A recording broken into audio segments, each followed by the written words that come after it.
முழுவதும் மாறி மாறி தீவிர தாக்குதல்.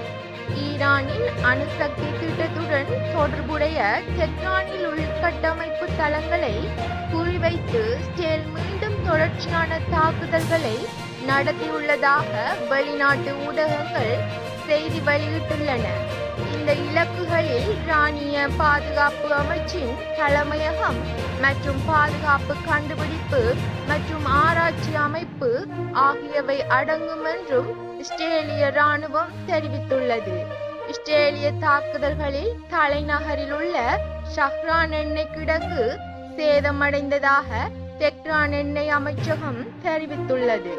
இதற்கிடையில் தாக்குதல்களுக்கு பதிலடி கொடுக்கும் வகையில் ஈரானும் நடவடிக்கை எடுத்துள்ளது.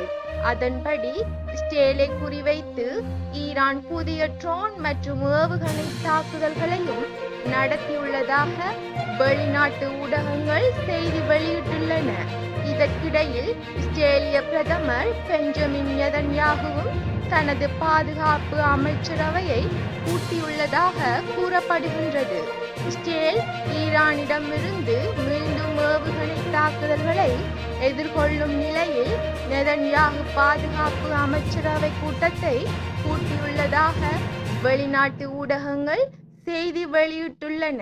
இதற்கிடையில் இஸ்ரேலின் தாக்குதல்கள் தொடர்ந்தால் ஈரானிய தாக்குதல்கள் தீவிரமடையும் என்றும் ஈரானின் இஸ்லாமிய புரட்சிகர பாதுகாப்பு படை எச்சரித்துள்ளது. அதே நேரம் இஸ்ரேல் மீது ஈரான் நடத்திய தாக்குதல்களில் இதுவரை 8 பேர் உயிரிழந்ததுடன் 200க்கும் மேற்பட்டோர் காயமடைந்துள்ளதாக அந்நாட்டு செய்திகள் தெரிவிக்கின்றன. அத்துடன் 35 பேர் காணாமல் போயுள்ளதாகவும் தெரிவிக்கப்படுகின்றது. அத்துடன் இஸ்ரேல் நடத்திய வான்வெளி தாக்குதல்களில் ஈரானில் இதுவரை 80 பேர் உயிரிழந்ததுடன் நூற்றுக்கணக்கானோர் காயமடைந்துள்ளதாகவும் கூறப்படுகின்றது.